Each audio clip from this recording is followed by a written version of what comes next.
నమస్తే, welcome to hot popcorn debate. ఏడంటే 7 నెలల సమయం పట్టింది ఇటు జగన్మోహన్ రెడ్డి ప్రభుత్వానికి, కూటమి ప్రభుత్వానికి మధ్య వ్యత్యాసం తెలుసుకోవడానికి అని చెప్పి సాక్షి మీడియాలో అడ్డగోలు రాతలు రాస్తోంది వైసీపీ. రాగానే ఈ వచ్చిన 7 నెలల్లోనే 1.19 లక్షల కోట్లు నూతన సంవత్సర గిఫ్ట్గా చంద్రబాబు గారు అప్పు చేశారు. మరి ఇంత అప్పు చేసినా కూడా ఒక్క హామీని కూడా అమలు చేయలేదు అని చెప్పి వైసీపీ అయితే ప్రచారం చేస్తున్న పరిస్థితి. మరి జగన్మోహన్ రెడ్డి అధికారంలో ఉన్నప్పుడు రాష్ట్రం 30 సంవత్సరాల వెనక్కి వెళ్ళిందని, శ్రీలంక అయిపోతుందని చెప్పి ప్రచారం చేసిన వాళ్ళు ఇప్పుడు ఏం అభివృద్ధి చేశారు? సూపర్ 6 హామీల్లో ఒక్కటి కూడా నెరవేర్చలేదు. నిన్న క్యాబినెట్ మీటింగ్లో కూడా సూపర్ 6కి సంబంధించి ఎలాంటి అప్డేటు లేదు. అలాగే తల్లికి వందనం కూడా తల్లులను మోసం చేశారు అని చెప్పి వైసీపీ ప్రచారం చేస్తోంది. మరి వాళ్ళు ఆరోపిస్తున్నట్టు నిజంగానే 1.19 లక్షల కోట్ల అప్పు బాబు గారు చేశారా? మరి సూపర్ 6 హామీల్లో ఏ ఒక్క పథకం ఇప్పటి వరకు అమలు కాలేదా? మరి ప్రజల అభిప్రాయం ఎలా ఉంది? ఇలాంటి విషయాలన్నీ కూడా ఈరోజు డిబేట్లో చర్చిద్దాం. మనతో పాటు డిబేట్లో పార్టిసిపేట్ చేసేందుకు స్టూడియోలో ఉన్నారు senior political analyst Madhusudan Reddy గారు.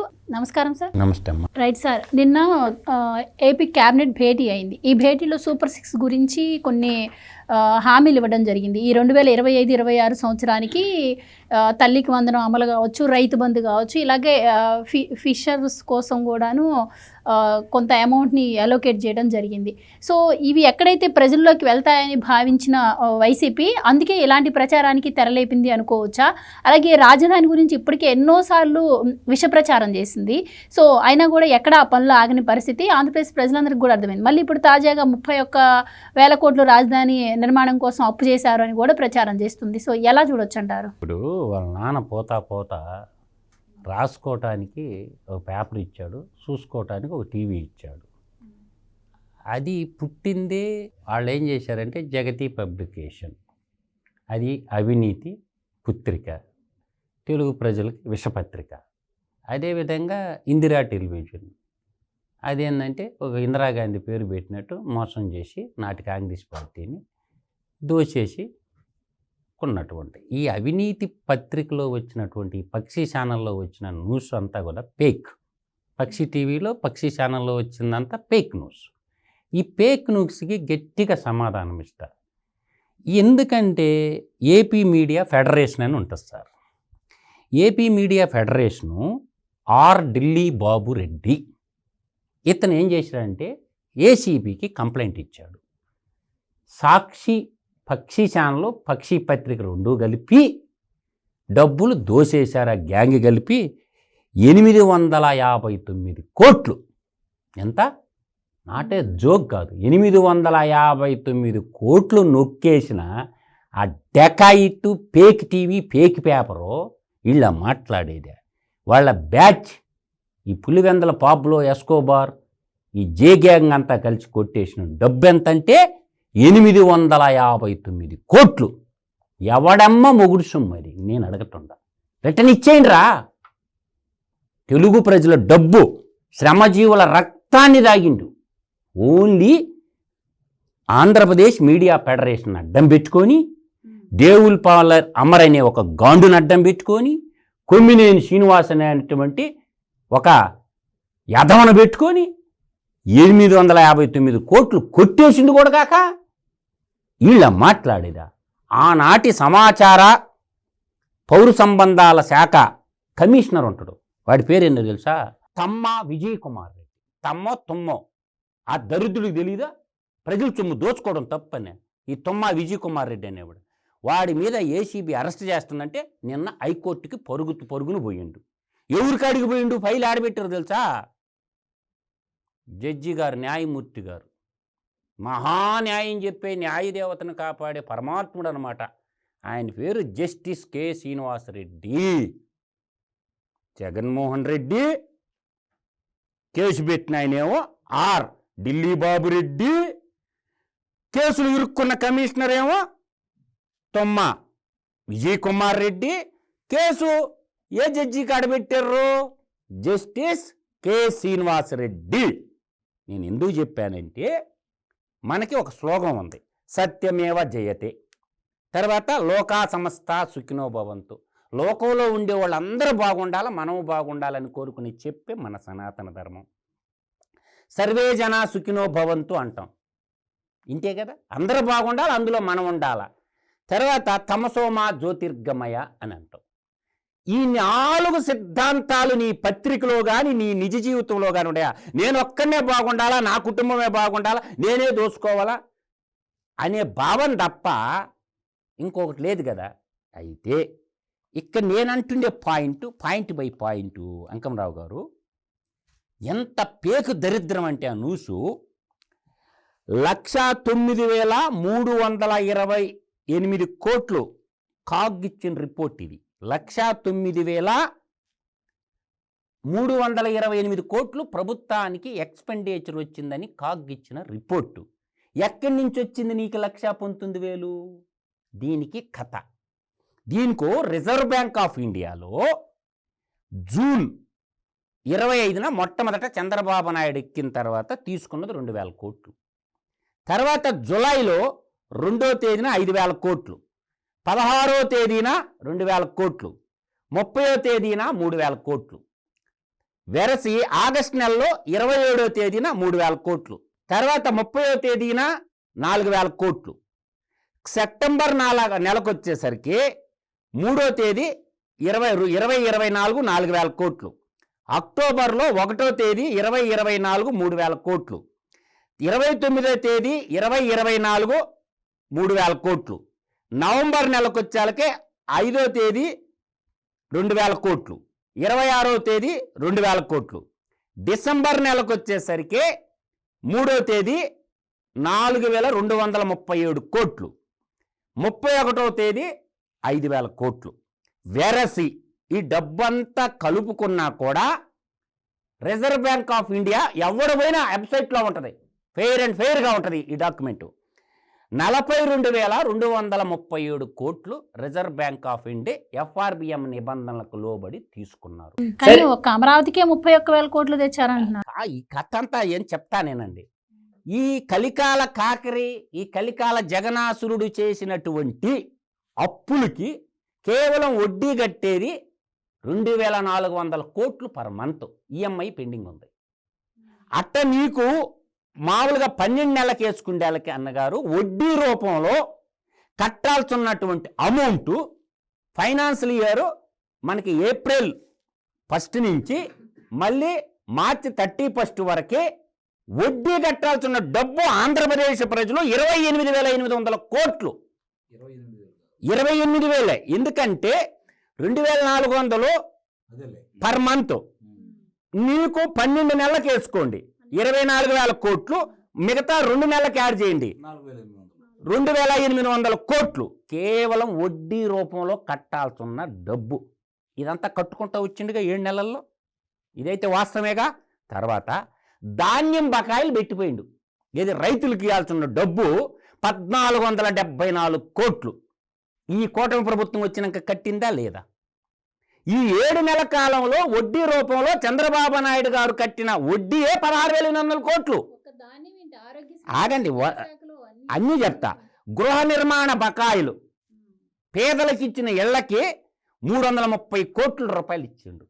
తర్వాత ఎన్టీఆర్ వైద్య సేవ బకాయిలు 700 కోట్లు ఇచ్చిండు వీడు విడిచిపెట్టిపోతే. తర్వాత దీపం పథకం కింద ఆడవాళ్ళకి సిలిండర్లు ఇచ్చిండుగా, 81 లక్షల సిలిండర్లకే 476 కోట్ల 15 లక్షల రూపాయలు దానికి చెల్లించాడు. దాని తర్వాత ఇక్కడ నీకు చిక్కీలండి, వీడు నేను చిక్కీ మామ అంటారు కదా. ఈ చిక్కీ మామ కోడిగుడ్లకి చిక్కీలకి ఎగ్గొట్టిపోయిన డబ్బు 331 కోట్లు గవర్నమెంట్ పే చేసింది. తర్వాత కాంట్రాక్టర్లకు అప్పులు ఎగ్గొడితే అది ఒక 750 కోట్ల పాత అప్పుల్ని ఇవ్వడం జరిగింది, పాత అప్పులు. తర్వాత ఇంకా చూసుకుంటే ఇక్కడ మనం మామూలుగా అబ్జర్వ్ చేసుకుంటే రోడ్లకి గుంతల మామ అని పేరు తెచ్చుకున్నాడుగా, కళ్ళకు గంతలు కట్టి గుంతలు వేసిండుగా. ఈ జలగమామకి జలగలు కూడా పెరుగుంటాయి ఆ గుంతల్లో వర్షానికి. ఈ జలగమామ చేసింది 840 కోట్లు గుంతలు పోర్చమని ఫండ్ రిలీజ్ చేశారు. తర్వాత ఉపాధి హామీ పథకం, కేంద్ర ప్రభుత్వం ఇచ్చిన నిధులు నువ్వు నాకేస్తే కూలీలకు ఇవ్వకపోతే గ్రామీణ ప్రాంతంలో ఈ ప్రభుత్వం వచ్చిన తర్వాత అది ఒక 331 కోట్లు అది ఇవ్వడం జరిగింది. ఈ విధంగా చెప్పుకుంటూ పోతే ఇంకా వాడి బాటలకి నేను వస్తుంటా. అమరావతికి వరల్డ్ బ్యాంకు 15,000 కోట్లు ఇచ్చింది. ఏంట్రా తప్పు? మొత్తం రిటర్న్ వస్తుంది. అమరావతిలో పెట్టి 60,000 కోట్ల రూపాయలు వల్ల 6 లక్షల కోట్ల ఆదాయం రాబోతుంది. నీకు చదువు రాకపోతే బడికి పోయి చదువుకో. నేనేం చెప్తున్నా అంటే హడ్కో రుణం ఇస్తుంది. హడ్కో దేనికి ఇస్తుంది? అర్బన్ హౌసింగ్ డెవలప్మెంట్ కార్పొరేషన్ కింద అక్కడ బిల్డింగ్లు కట్టాలిగా. ఆ బిల్డింగ్లు కడితే రెంటలు వస్తాయిగా. అక్కడ ఉన్నటువంటి భూముల మీద ఎంత ఆదాయం వస్తుంది? పెట్టేది 60,000 కోట్లు అయితే అమరావతి నుంచి 6 లక్షల కోట్లు భవిష్యత్తులో ఆదాయం రాకపోతుంది. దేని మీద పెట్టుబడి పెడతారు? ఏమన్నా దానం చేస్తారా? నీలాగా కుంకుమ పూసుకునే పథకాలు, గుడి ముందు భిక్షగాడి పథకాల మీద పెట్టడం లేదు. క్యాపిటల్ ఎక్స్పెండిచర్ మీద పెడితే నీకు నొప్పేంటి? ఇవాళ హడ్కో రుణం తెచ్చిన 11,000 కోట్లు, వరల్డ్ బ్యాంక్ నుంచి తెచ్చేటువంటి 15,000 కోట్ల రూపాయలు కూడా స్పెషల్ గ్రాంట్ కింద సెంట్రల్ గవర్నమెంట్ భరాయించబోతుంది. దాంట్లో ప్రధానమంత్రి గారు ఏమన్నారంటే మనకు స్పెషల్ ప్యాకేజ్ ఇస్తామన్నారు. ఆ స్పెషల్ ప్యాకేజీలో భాగంగా కేంద్ర ప్రభుత్వమే 90% మేము పెట్టుకుంటాం, 10% స్టేట్ గవర్నమెంట్ పెట్టుకోమని చెబితే మొన్న పోయినప్పుడు బాబు గారు ఆ 10% కూడా మేము ఊరేగలేమయ్యా, ఆల్రెడీ 90% ఇస్తుండో ఆ 10% కూడా మీరు పే చేయండి అని చెప్పారు. సో ఆ 15,000 కోట్లు కేంద్ర ప్రభుత్వం చెల్లించబోతుంది. మనకి స్పెషల్ ప్యాకేజ్ అని అంటారు చూసావా, ఆ గ్రాంట్ రూపంలో ఇవ్వబోతున్నారు. వీళ్ళకి వచ్చిన నష్టం నొప్పి ఏంటి? రాజధాని ఇల్లు కట్టుకోవద్దా? ఈడే ప్యాలెస్ల మీద ప్యాలెస్లు కట్టుకోవచ్చా? పులివెందుల్లో ఒక ప్యాలెస్ కట్టుకుంటివి, జిల్లాకు ఒక ప్యాలెస్ కట్టుకుంటివి, తాడేపల్లిలో ఒక ప్యాలెస్ కట్టుకుంటివి, చెన్నైలో ఒక ప్యాలెస్, బెంగళూరులో ఒక ప్యాలెస్, తర్వాత కలకత్తాలో ఒక ప్యాలెస్, బొంబాయిలో ఒక ప్యాలెస్, నీ పిండాకూడు రుషికొండ మీద ఒక ప్యాలెస్. ఇవన్నీ కట్టుకున్నావు కదా. ప్రజలకు ఒక రాజధాని కట్టుకోకూడదా? రాజధానిలో ఇన్వెస్ట్మెంట్ చేయడం వల్ల ఈరోజు 125 సంస్థలు రాజధానికి వస్తున్నాయి. ఆ 125 సంస్థలు రాజధానికి రావటం వల్ల అక్కడ ఉండేటటువంటి వ్యాపార లావాదేవీలు ఎంత పెరుగుతాయి? ఇవన్నీ ఆలోచించుకోకుండా రాజధాని కట్టొద్దు, రాజధానికి పెట్టుబడి, అది అప్పుల కింద చూపిస్తుండు. అది తప్పు. ఇప్పుడు బంగారం కొనటంలోకి అప్పు చేయటంలో తప్పు లేదు, భూమి కొనటంలో అప్పు చేయటంలో తప్పు లేదు. ఈడేని పంచడం కోసం అప్పులు చేయకూడదు. ఎందుకంటే క్యాపిటల్ ఎక్స్పెండిచర్ అనేది మోస్ట్ ఇంపార్టెంట్. నేను ఎప్పుడు చెప్తా, సంక్షేమము అభివృద్ధి అనేవి, తర్వాత ఎంప్లాయ్మెంట్ అనేది. వీడి బతుక్కి నేను ఇంకో మాట చెప్తాను. ఇంకా ఇవాళ శాలరీలు ఎంత, సామాజిక భద్రతా పింఛన్లు ఎంత, ఇవాళ సామాజిక భద్రతా పింఛన్లు ఎంత ఇచ్చాడు బాబు గారు చూద్దాం. ఈ లెక్క కూడా మనం ప్రజల్లోకి పోకపోతే తప్పుదావ పట్టించిన వాళ్ళు అనమాట. 20,000 కోట్లు సామాజిక భద్రతా పింఛన్ల రూపంలో బాబు గారు ఇచ్చారు. 20,000 కోట్లు అంటే ఏం చేయదలుచుకుంటున్నావు నువ్వు రాష్ట్రాన్ని? ఈడు బతుకాయాములో 1000 కోట్లు పెట్టుబడి వచ్చిన ఒక ప్రాజెక్టు వచ్చిందా? ఈరోజు 4,62,000 కోట్ల ప్రాజెక్టులు ఇవాళ MOUలే 1,82,000 కోట్లకు జరిగిపోయి ఉన్నాయి. ఇంకా మిగతాయి జరగతాయి. అంటే అప్పులు కుప్పైపోయింది. ఇప్పుడు నేను చెప్తాడా, అయ్యా కొలుసు పార్థసారథి గారు, ఆ ఆర్టికల్ మీద కేసు పెట్టండి. నువ్వు సమాచార మంత్రిగా ఉండవు కాబట్టి చంద్రబాబు నాయుడు వికృత రూపంతో ఆర్టికల్ వేసి మింగేసి చంద్రబాబు నాయుడు తిన్నట్టు, కాబట్టి కొలుసు పార్థసారథి క్యాబినెట్లో ఉండడు, సమాచార మంత్రిగా ఉండడు. కాబట్టి ఈ తప్పుడు వార్త ప్రకటించడం ఎడిటర్ గిల్లు చట్ట విరుద్ధం. కాబట్టి ఆ పేజీని పెట్టి న్యాయమూర్తుల ముందు పెట్టి ఈ డేటా ముందు పెట్టి ఖచ్చితంగా కేసు రిజిస్టర్ చేయండి. అలా కేంద్ర హోంశాఖ కింద ఉంటుంది కాబట్టి కేంద్ర హోంశాఖలో కూడా వీళ్ళకి పర్మిషన్ లేదు. ఎంప్లాయీస్ ఉద్యోగాలు పోతాయి అని చెప్తే వీళ్ళకి పర్మిషన్ ఇచ్చారు.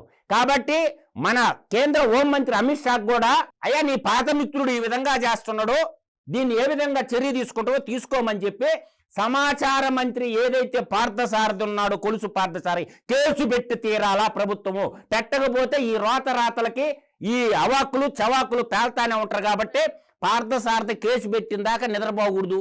ఆ ఆర్టికల్ మీద ఖచ్చితంగా కేసు పెట్టాలా.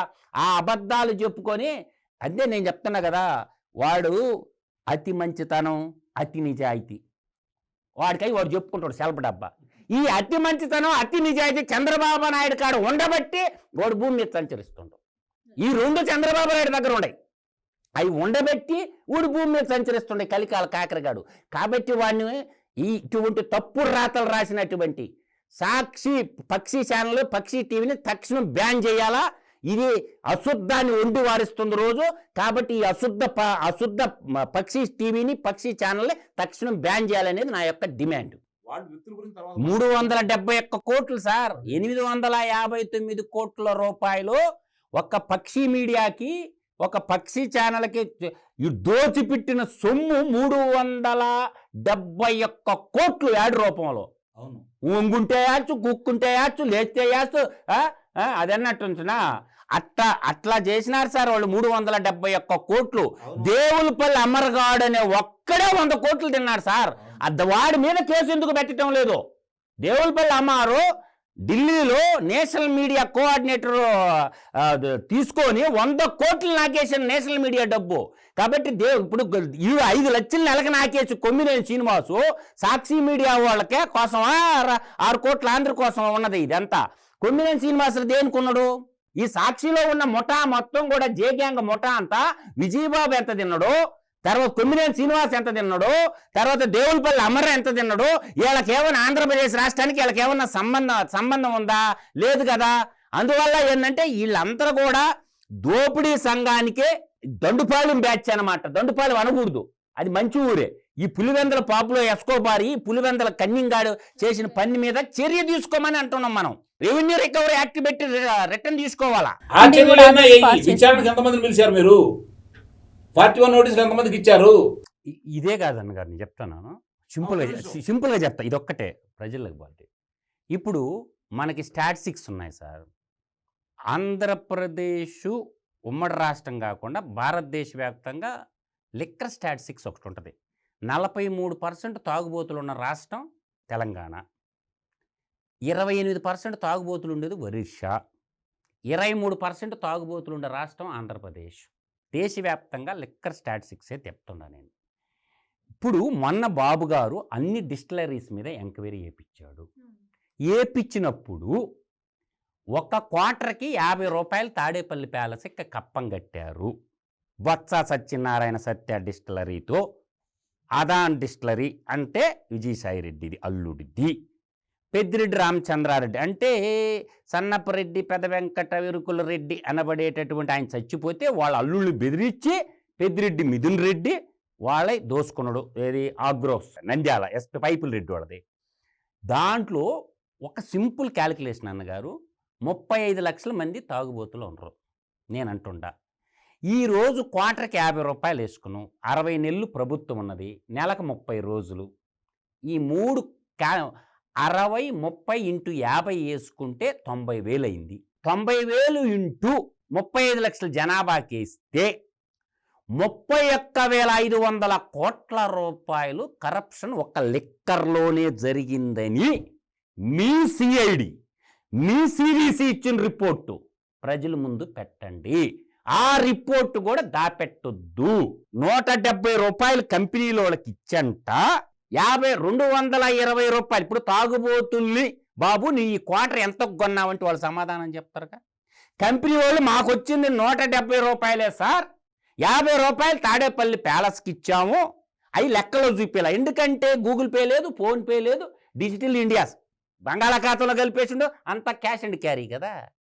కాబట్టి ఆ లిక్కర్ కుంభకోణాన్ని ప్రజలకు ముందు గ్రామాన పెట్టండి, పోస్టర్లు అతికించండి. ఈ 31,500 కోట్లు నాటే జోకమ్మా ఇది. అసలు ఆలోచించుకోండి. 31,500 ప్రజల్లో ఉండే ఆవేదన అన్నగారు సింపుల్గా అమ్మా, ఎవిడెన్స్ ఉండే కేసు ఇది. ఎవిడెన్స్ లేని కేసు కాదు నేను చెప్తుండేది. కన్జ్యూమర్ ఎవడు? లిక్కర్ కన్జ్యూమర్, తాగుబోట్టోడు ఊళ్ళో ఉంటాడు. బాబు నువ్వు ఈ క్వార్టర్ ఎంత కొన్నావు వాడు చెప్తాడు. కంపెనీలు ఎంతకు సప్లై చేసింది ఆడ లిస్టు మన రికార్డు ఉంటుంది. ఎంత ఏ డిస్టిలరీ ఎంత సంపాదించింది, ప్రభుత్వానికి నిధి ఎంత వచ్చింది. 3 అంటే ఎవిడెన్స్ ఉండే కేసు సార్ ఇది. నేను ఎవిడెన్స్ లేని కేసు కాదు. అసలు బొత్స సత్యనారాయణ ఎందుకు అరెస్ట్ చేయటం లేదు? ఒక మంత్రిగా ఉండు సత్య డిస్టిలరీస్కి 10 లక్షల రూపాయలకి ఎకరా కేటాయించుకోవటం దుర్మార్గం. క్యాబినెట్లో మంత్రిగా ఉంటూ భూములు కేటాయించుకోవటం నీచం. కాబట్టి బొత్స సత్యనారాయణ మీద కేసు ఎందుకు ఎఫ్ఐఆర్ చేయటం లేదు? ఆయనేమో పెద్దల సభలో ఆ గద్ద ఎల్ఎల్పి అంట, పెద్దల సభలో ఎల్ఎల్పి అంట. అంటే 10 లక్షల రూపాయలకి క్యాబినెట్ మంత్రిగా ఉంటూ సత్య డిస్టిలరీస్కి భూములు కేటాయించుకున్నది వాస్తవమా అవాస్తవమా? ప్రజలు యాక్షన్ తీసుకోమని ప్రజలు ఆశీర్వదించారు. ఇటువంటి ఎదవల మొత్తం కలిపినా కూడా ఒక 20 మంది ఉన్నారు రాష్ట్రంలో. ఆ 20 మంది మీద చర్యలు తీసుకోమంటున్నాం. కూటమి ప్రభుత్వం అధికారంలో ఉంది, ఇలాంటి వాటి మీద చర్యలు తీసుకోకపోగా ఇప్పటికీ వైసీపీ చేస్తున్నటువంటి ఆరోపణలకు కూడా సైలెంట్గా ఉంది. సూపర్ 6 అమలు చేయలేదని మాట్లాడుతుంది. అంటే జగన్మోహన్ రెడ్డి హయాంలో ఆయన ఎన్నాళ్ళలో ఆయన ఇచ్చిన నవరత్నాలను అమలు చేశాడు. సో నిజంగానే ఇందాక సార్ అన్నట్టు మరి జగన్మోహన్ రెడ్డి అధికారంలో ఉన్నారా లేదంటే అసలు చంద్రబాబు గారు అధికారంలో ఉన్నారా అని కూడా ప్రజలు ఆలోచించాల్సి. కర్మకి ఫలితం అనుభవింపక తప్పదమ్మా. పెద్ద ఆయన ఏంటంటే యువతను దృష్టిలో పెట్టుకుని యువతకు ఉపాధి చూపించాలా, అమరావతి నగర నిర్మాణం ఏర్పాటు చేయాలా, పోలవరం డ్యాము కట్టాలా, గోదావరి బెనకచెర్ల అనుసంధానం చేయాలా, పరిశ్రమలు తెస్తే ముందు ప్రజలను రక్షించుకొని తర్వాత ఈ పాపాత్ముల్ని పని పడదామని ఆయన మైండ్లో ఉంది. ఒక 18 నెలలు ఓపిక పడితే ఈ పాపాత్ములకు అందరికీ కేరా పడ్రస్ చూపిస్తాడు అనేది ప్రజల్లో నమ్మకం ఉంది. బాబు గారి మీద అచంచలమైన నమ్మకంతో ప్రశాంతంగా ఉన్నారు. అందువల్ల ఏంటంటే ఆలోచన విధానంలో, ఎందుకంటే ఇందాక అన్నారు కదా కక్షపూరిత రాజకీయాలు, కక్ష కాదు, ప్రజలు కోరుకుంటుంది ఏంటంటే రెవెన్యూ రికవరీ యాక్ట్ పెట్టి వాళ్ళేం చంపమంటంలా, దోచిన సొమ్ము సంఘటిత నిధికి తెమ్మంటారు. అది ప్రజలందరూ ఉమ్మడాస్తే ఒక 20 కుటుంబాలు పాలైపోయింది కాబట్టి దాన్ని రెవెన్యూ రికవరీ యాక్ట్ ప్రయోగించి తెమ్మని. మెరికల్ లాంటి కుర్రోళ్ళని రిక్రూట్మెంట్ చేసుకోవాలి సార్. గ్రూప్ 1 నోటిఫికేషన్ వదిలేసి ఒక 100 మందిని సార్, ఎక్కువ మళ్ళలేదు, ఒక 100 మంది లేరా మేధావులు ఉన్నారు కుర్రోళ్ళు. గ్రూప్ 1 నోటిఫికేషన్ వదలండి. ఐఏఎస్లు నమ్ముకుంటే నెట్ట నిలువన ముచ్చుతారు బాబు గారిని. వాళ్ళు ఐఏఎస్లో రాష్ట్రానికి పట్టిన దరిద్రమే ఐఏఎస్లో. ఈ ఐఏఎస్ల పెద్ద పుడింగులు అనుకుంటారు, మేమే పెద్ద తోపులు తురుంకాలు అనుకుంటారు. గ్రూప్ 1 నోటిఫికేషన్ వదిలేసి గ్రూప్ 1 గ్రూప్ 2 నోటిఫికేషన్ వదలండి. ఒక 100 పోస్టులు అయ్యి ఒక 200 పోస్టులు గ్రూప్ 2 పోస్టులు వదిలేసి పరిపాలన ఎందుకు ఘాట్లోకి రాదు? మంచి జెమ్స్ ఉన్న కుర్రోళ్ళని, దేశభక్తి ఉన్న పిల్లల్ని, తెలుగు తల్లి బిడ్డలను సెలెక్ట్ చేసుకోండి. ఈ ఐఏఎస్లు చేసేటటువంటి వాళ్ళు పెద్ద ఏదో పైనుంచి దిగొచ్చినలాగా ఫీల్ అయిపోతారు ఐఏఎస్ ఆఫీసర్లు. వాళ్ళు నెల జీతాలు తీసుకోవటం లేదు, ప్రభుత్వ సదుపాయాలు పొందటం లేదు, పనిచేయమంటే నొప్పి వస్తుంది ఐఏఎస్ ఆఫీసర్లే. కాబట్టి గ్రూప్ 1 నోటిఫికేషన్ తక్షణం ఇచ్చి గ్రూప్ 2 నోటిఫికేషన్ విడుదల చేసి ఎంపీ ఉన్న పోస్టులన్నీ ఫిలప్ చేసేసండి. ప్లస్ యంగ్ డైనమిక్ ఆఫీసర్లు తీసుకోండి. ఎందుకు పని కాదో నేను చూస్తా. కాబట్టి ఈ ఐఏఎస్లో బాబు గారిని తప్పుతావు పట్టిస్తారు. 10 మంది పనిచేస్తే సరిపోద్దా? ఐఏఎస్లో మెరికల్ లాంటి వాళ్ళు ఉండాలి. వాళ్ళు నిద్రపోయే వాళ్ళు ఐఏఎస్ లెక్క అవుతారా? గతంలో జగన్మోహన్ రెడ్డి గారు ఐఏఎస్ అన్నంత బ్యాచ్ అంతా ఆడే ఉంది. ఏం చేద్దాం? గ్రూప్ 1 గ్రూప్ 2 నోటిఫికేషన్ వదులు. ఒక 100 మంది 6 నెలల్లో పబ్లిక్ సర్వీస్ కమిషన్ ఉంది కదా ఆంధ్రప్రదేశ్, వదిలేసి రిక్రూట్ చేయి.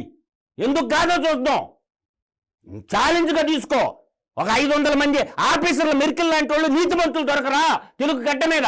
మళ్ళీ నెట్టేట మంచుతారు బాబు గారు. నేను మాత్రం కంటాపదంగా చెప్పగలను. నేను ఆ ఐఏఎస్ అంత గదవలో చేసే పని కానీయటం లేదు. వాళ్ళు ఒక 10 మంది బాగా పని చేస్తారు. 90% స్క్రాప్ ఐఏఎస్లు ఉండేది ఆంధ్రప్రదేశ్లో. Right sir, thank you so much అండి. Thank you so much sir. ఇది ఇవాళ డిబేట్. మరో డిబేట్తో మళ్ళీ కలుద్దాం. Keep watching.